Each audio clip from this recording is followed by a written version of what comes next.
Anne-Claire, je suis vraiment ravie de t'accueillir dans le podcast Live Essentiel et je propose qu'on commence par le moment de te présenter et je vais même t'inviter à le faire toi parce que je crois que c'est mieux que tu viennes te présenter à nous avec tes mots.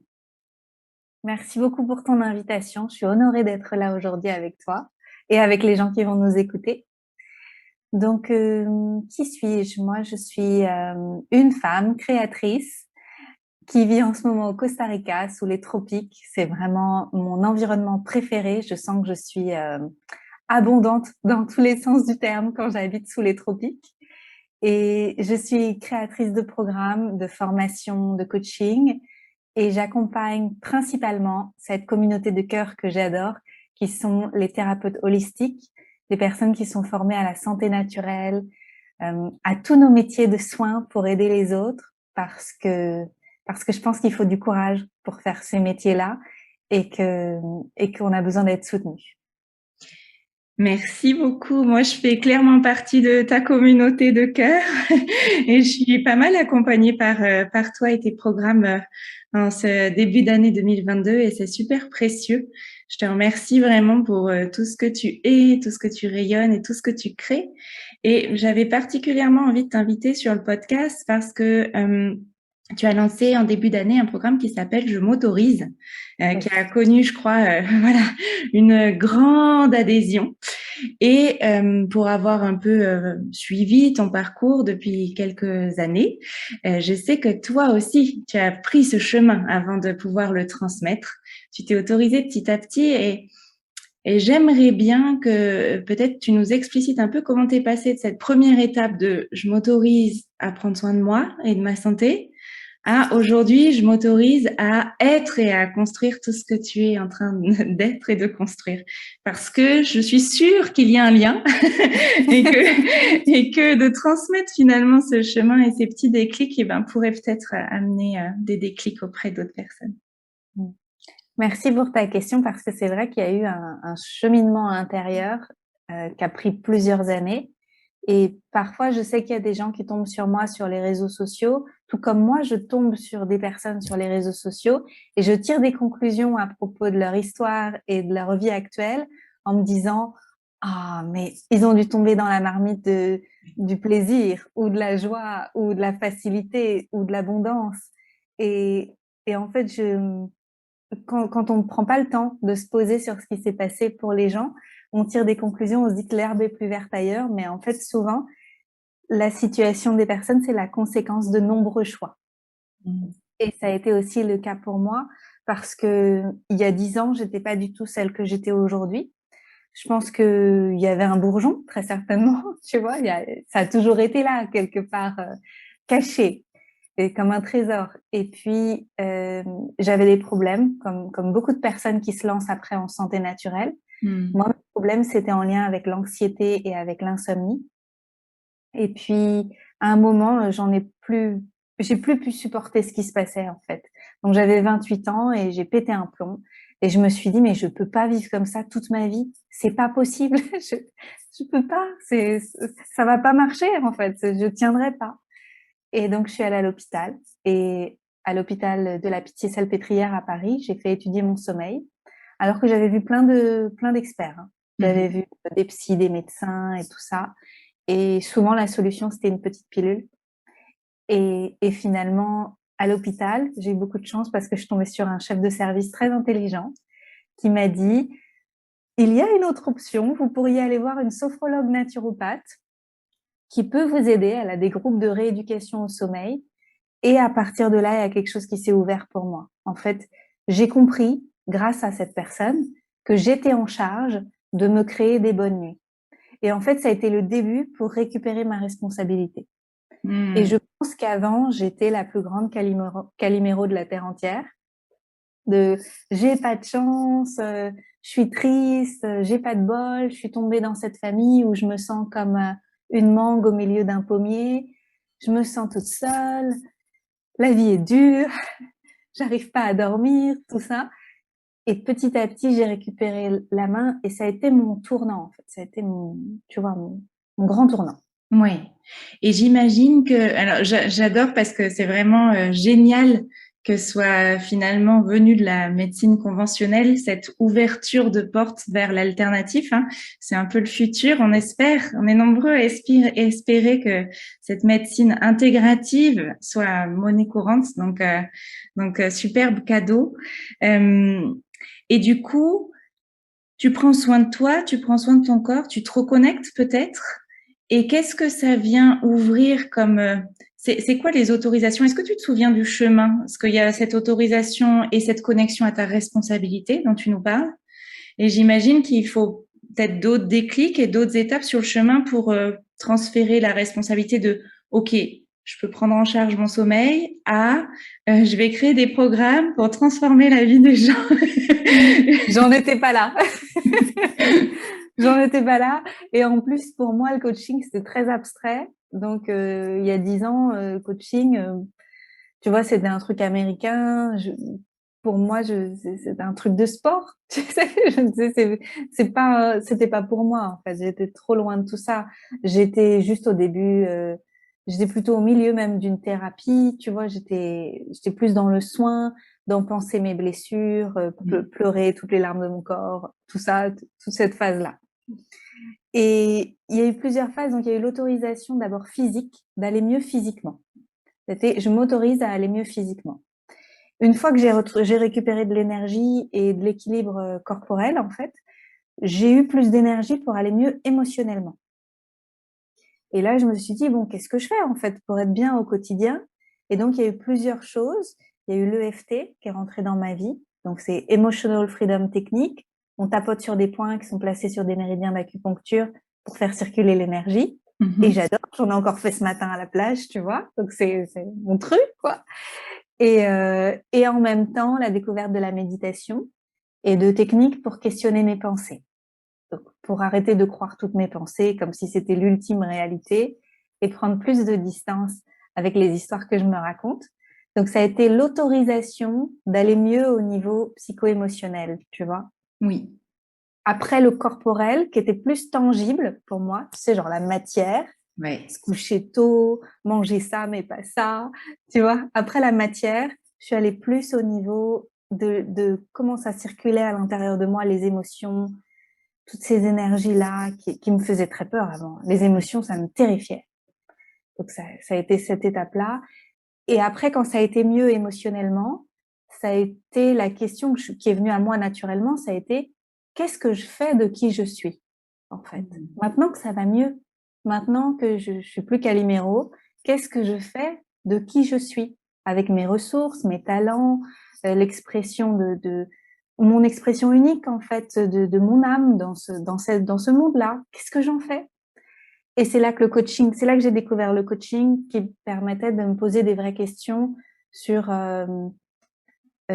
qu'est-ce que j'ai dans ma sphère d'influence en fait, qu'est-ce que je peux faire moi par mes choix, mes actions au quotidien pour transformer ma réalité et avoir une influence sur les gens autour de moi aussi. Mhm. Ce que j'aime beaucoup dans ce que tu montres de ton parcours, c'est cette grande authenticité et tu ne caches à aucun moment le fait que tu ne t'es pas autorisée toute seule. Tu parles beaucoup de tes accompagnants, tes thérapeutes, les programmes que tu suis. Et il y a vraiment cette notion aussi qui est une grande autorisation qu'on peut prendre de, il y a quelques personnes peut-être qui ont cette capacité à s'auto-driver, mais en vrai, cette capacité à s'auto-driver, elle arrive aussi quand on a d'abord certainement pris le temps d'avoir beaucoup de soutien et de support.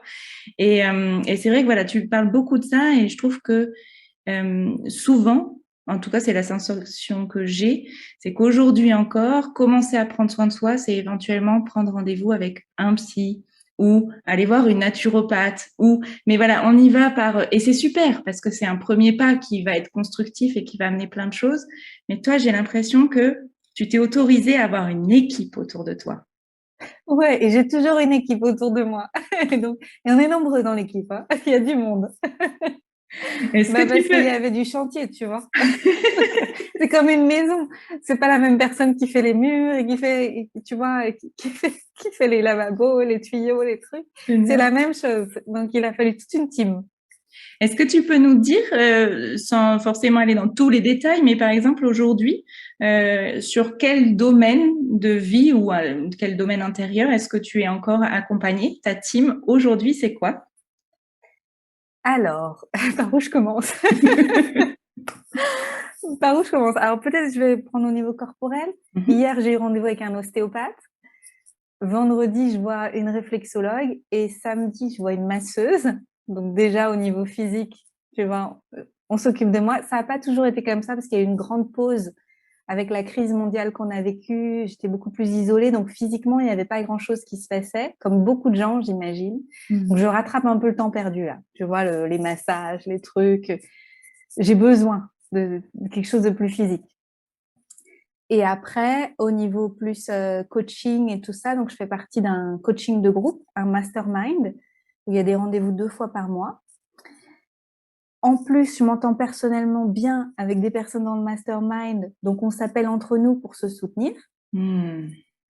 Et j'ai aussi créé un mastermind plus de proximité avec des copines, donc des copines entrepreneurs depuis quelques années. Donc, on se voit régulièrement, 1 fois par mois, pour pouvoir partager notre avancée, nos challenges, nos difficultés, célébrer nos réussites. J'ai aussi une coach que je vois 1 fois par mois et une praticienne en énergétique que je vois 1 fois de temps en temps et un thérapeute que je vois 1 fois par trimestre ou avec lequel on fait un gros déblayage pendant 2 heures des choses qui me bloquent émotionnellement en lien avec la culpabilité, en lien avec mon passé, en lien avec la loyauté familiale et tout ça. Et Mhm. après, j'ai un soin énergétique avec lui. Ok. Voilà. Et de temps en temps, parfois, j'ai besoin d'un truc en plus. Alors, je vais chercher auprès d'une nouvelle personne quelque chose dont je pourrais avoir besoin. Ça peut être numérologie, astrologie, human design, quelque chose de plus énergétique. Et aussi, je fais souvent des formations pour guérir des choses ou des programmes pour guérir des choses. Là, je viens de terminer un programme de 8 semaines sur guérir les blessures en lien avec la mer. Hmm. Ok. Voilà. Pour après transcender des choses et avoir plus cette autorité féminine à l'intérieur de moi, que je l'attende moins à l'extérieur de moi. Hmm. Génial, merci. J'aime beaucoup parce que, alors, comme tu es coach, entrepreneur à ton compte, on pourrait s'attendre à ce que ton équipe autour de toi, ce soit que la dimension professionnelle. Tu nous as parlé, il y a cette dimension-là, il y a les masterminds, mais on a entendu déjà dans ce que tu nous as décrit que ça allait bien au-delà du professionnel pur, Oui. communauté de cœur. En même temps, tu as fondé Life from the Heart, donc ça m'étonne pas du tout. Euh, Et en même temps, voilà, il y a toute cette dimension personnelle où même si tu as déjà fait une grosse partie du travail, ça s'arrête jamais en fait. Non. Et en fait, j'espérais que ça s'arrête. Je pense que quand je me suis engagée sur ce chemin de thérapie, de tout ça, il y a plus de 10 ans, j'imaginais qu'il y aurait une fin. Je me disais, mais c'est bon, je vais peut-être faire 5 ans et puis après, ce sera fini. Et en fait, après la thérapie classique, qui a duré presque 5 ans, j'ai fait 1 an et demi en transgénérationnel avec une autre thérapeute pour aller travailler les choses que ma famille me disait pas. Tu sais, l'arbre généalogique, chercher les nœuds, tout ça, les squelettes dans le placard et tout ça. Et en fait, je me suis rendu compte que c'était que le début. Mm. C'était, c'était certainement pas le bout du chemin, mais il y a quand même des périodes, je dirais des paliers où je me suis sentie beaucoup mieux. Oui. Il y a eu des périodes où je me suis dit, en fait, ça va. Maintenant, je tiens debout, je me sens autonome, je me sens capable de demander de l'aide quand j'ai besoin. J'ai une relation plus saine avec moi-même et avec les autres. Je suis plus heureuse aussi. Je, tu vois, donc, il y a eu des paliers de succès où je me suis dit, la mission est remplie. La Et mission est maintenant, remplie. Et maintenant, tu fais le choix de continuer à approfondir, mais tu as quand même atteint ce palier de peut-être sérénité ou d'un endroit où tu as une sorte de socle à partir duquel tu peux choisir de continuer d'approfondir aussi peut-être pour servir ce que tu as envie de créer. oui, exactement. Et je pense que j'ai eu des réponses aussi sur qu'est-ce que je fais là. Parce Hmm. que je pense qu'une grande partie de ma souffrance, comme beaucoup de gens, venait du fait que j'avais l'impression que tout ça, c'était le fruit du hasard et que ça faisait pas de sens, en fait. Et ce qui faisait pas de sens était douloureux parce que s'il n'y a pas de sens à nos souffrances, à quoi bon? Oui. Et une fois que j'ai pu mettre des mots dessus et comprendre un peu ce que j'étais venue faire ici et cette incarnation, dans quel sens elle m'amène, et ben ça a été mieux quand même. Ouais, ouais, ça va mieux hein, quand on commence à avoir des clés de qu'est-ce qu'on fait ici. C'est assez précieux. Euh, c'est quelque chose qui est pas livré sur un plateau. C'est quelque chose d'un peu diffus, cette notion de qu'est-ce que je fais là, ou c'est quelque chose qui pour toi, en tout cas, a été une évidence de te mettre au service. Alors, c'était pas une évidence.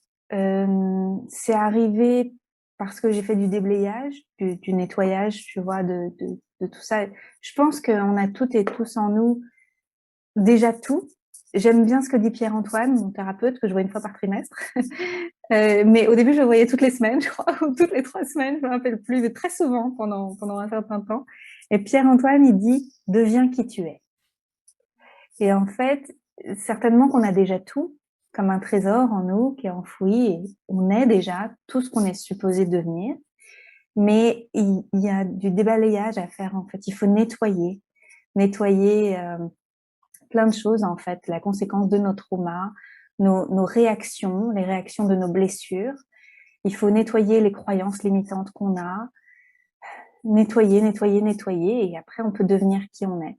Et je pense que c'est ce que je me suis autorisée à faire au fil des années, de ces Hmm. dernières années, en fait. Et le sens est venu au fil du temps. J'ai compris un petit bout là, et puis un petit bout là. Je dirais pas qu'il y a eu une prise de conscience en me disant, ah, c'est ça, une fois. Tu vois. Ouais. J'y aurais pas cru d'ailleurs, je pense. Donc, je pense que je me serais dit, c'est encore une nouvelle histoire que je me raconte. Mais ça a été des petits bouts de confirmation ici et là, et mis ensemble, bah, ça tient la route, en fait. Donc j'y crois Hmm. que c'est ça.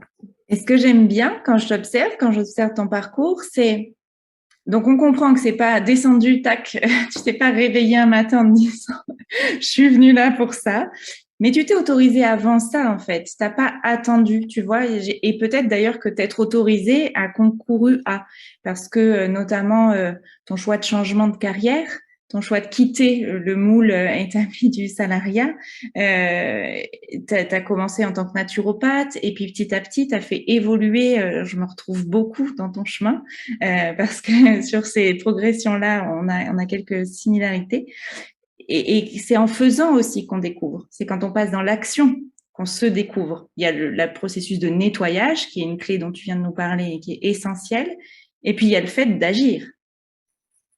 Oui, et merci de le souligner parce que je pense qu'en fait, il y a plein de gens qui bougent pas parce qu'ils aimeraient bien savoir ce qu'ils vont devenir dans le futur et d'avoir une confirmation que ça va être OK. Et il y a plein de gens qui bougent pas parce qu'ils se disent que la première étape, elle vibre pas à 100%.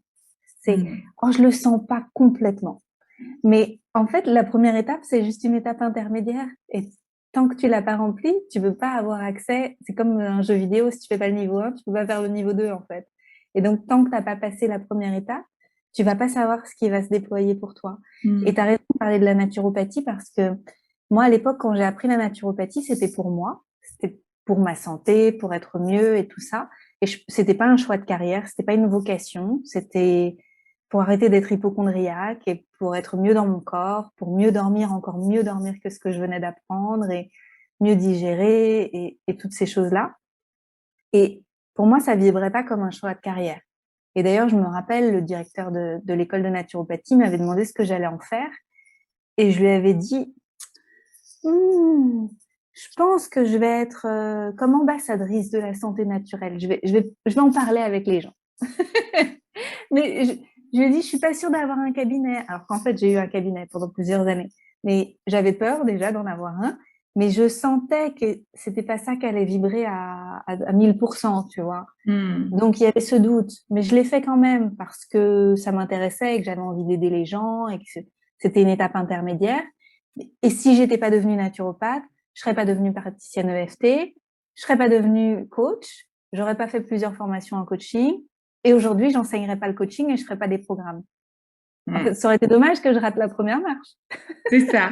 Génial. Donc, oser la première marche, même si elle vibre pas à 100%, parce que c'est le passage à l'action qui dévoile. J'adore, c'est rigolo, c'est une image que j'utilise aussi. Mais niveau de jeu, des jeux vidéo, c'est super parlant. Faut déverrouiller le premier niveau avant d'aller connecter la suite. Ouais. Et peut-être un dernier point que j'aimerais évoquer parce que pour moi c'est très remarquable dans qui tu es et qui tu vibres. C'est le moment qu'on est encore en train de traverser, mais qu'on a traversé très fort ces 2 dernières années, où encore une fois, tu as été hyper authentique à nous montrer ce qui te faisait non et ce qui te faisait oui, et les choix de liberté que tu osais t'autoriser dans ce contexte-là, et peut-être même que ça a créé des cadeaux pour toi. Comment on se détache de notre contexte, de nos circonstances? À quel moment on se dit que ouais, on suit notre cœur et on écoute ce qui est en nous et pas tout ce que le monde nous hurle dessus autour de nous? Est-ce que tu aurais quelque chose à... Alors, j'imagine que le sujet pourrait prendre 3 heures, hein, donc on va faire, on va faire tout Tu court là. m'envoies là-dedans. On est parti. Il y a plusieurs choses. Je dirais que j'ai eu du bol dans cette histoire de crise mondiale parce qu'en fait, je pense que j'ai dû m'émanciper par le passé de ce que les gens pensent de mes choix. Et en fait, j'étais déjà assez, je me sentais assez forte pour dire ce que je pense, même si les gens autour de moi n'étaient pas d'accord. Donc, d'avoir vécu ça par le passé, d'avoir connu un peu le rejet des autres quand j'avais un avis contraire et en fait de me rendre compte qu'il n'y avait pas mort d'homme, mort de femme, que j'étais toujours debout, même si les gens n'étaient pas d'accord avec moi. Et je l'avais déjà vécu avant. Donc je pense que c'était plus facile pour moi que certaines personnes qui se sont pas encore émancipées de ce que pense leur famille, de leurs choix, etc.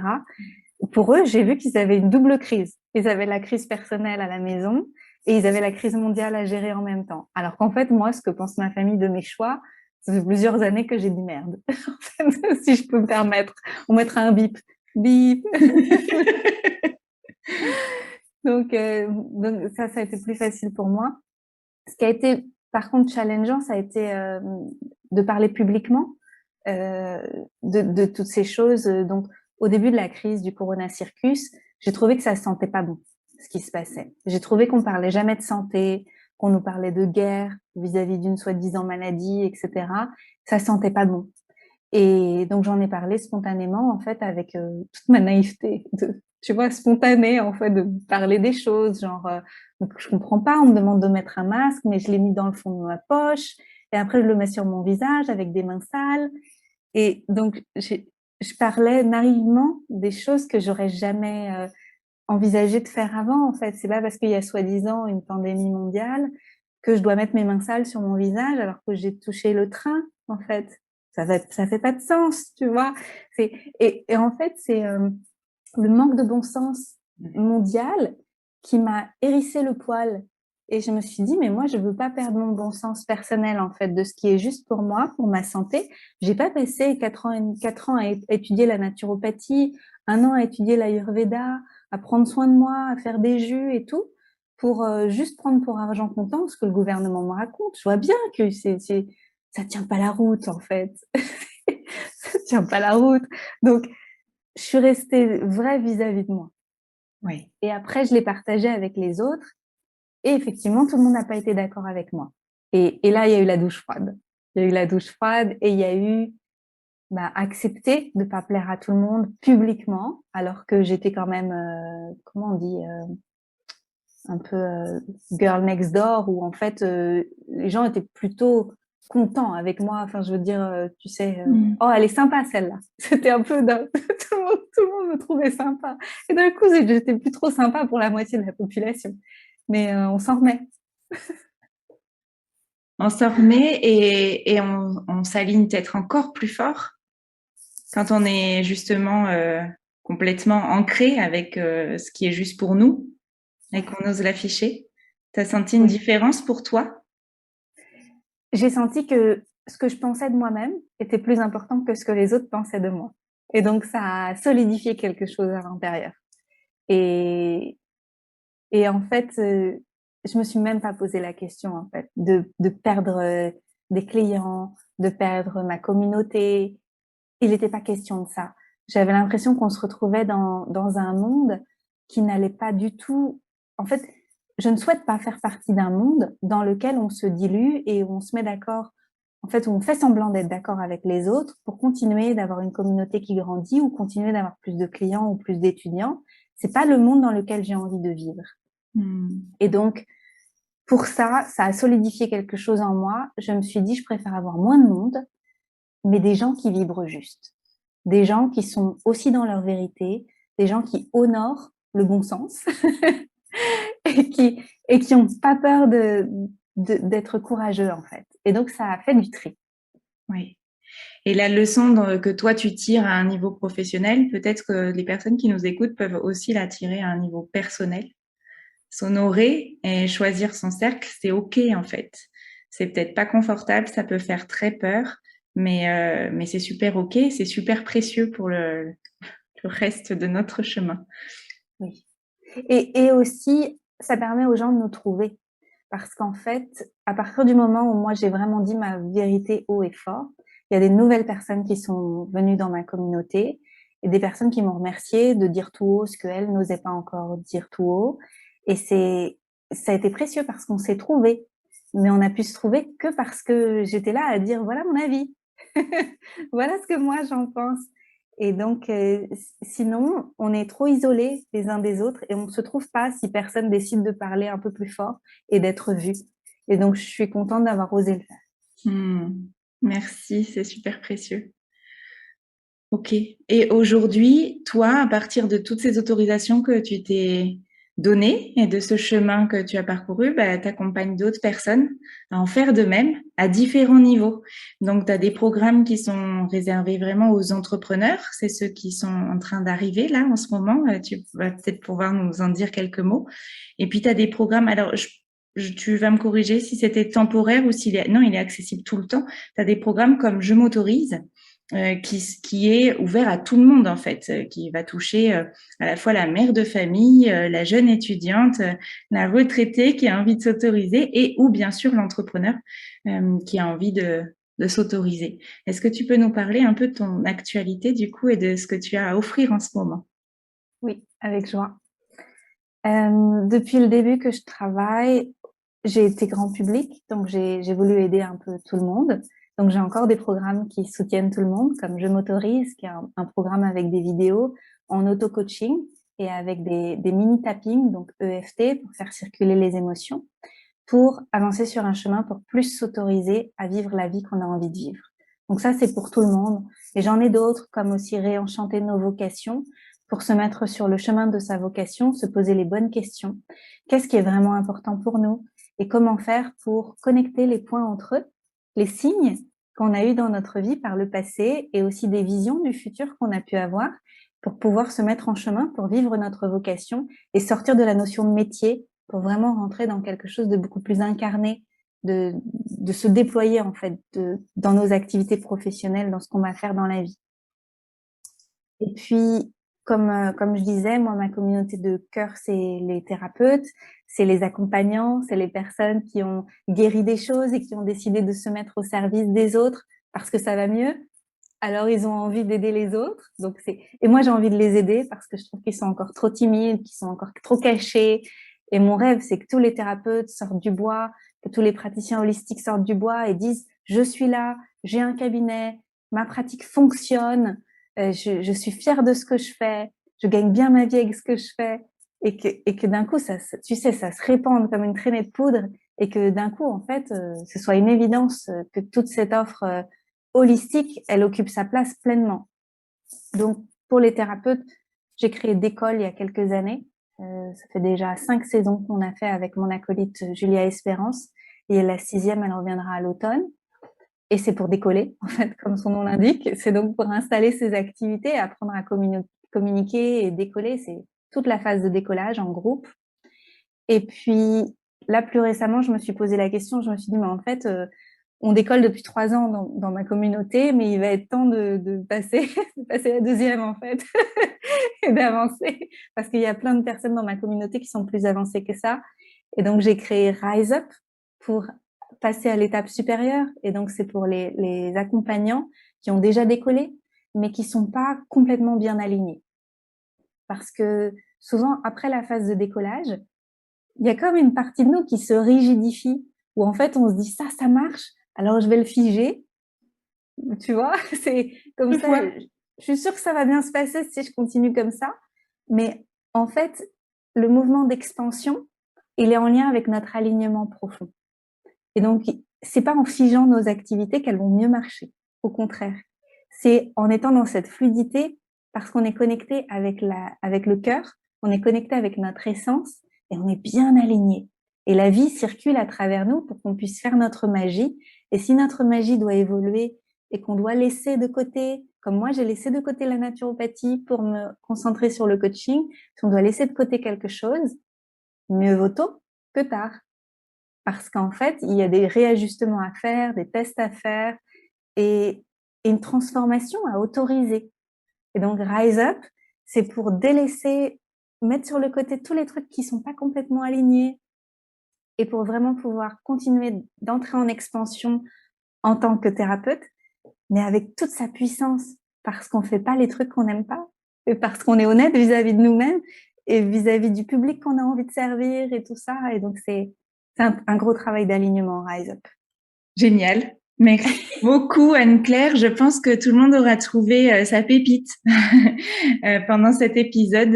C'était vraiment un bonheur de te recevoir. Au plaisir de cheminer un petit bout ensemble. Voilà, merci. Merci de faire ta magie.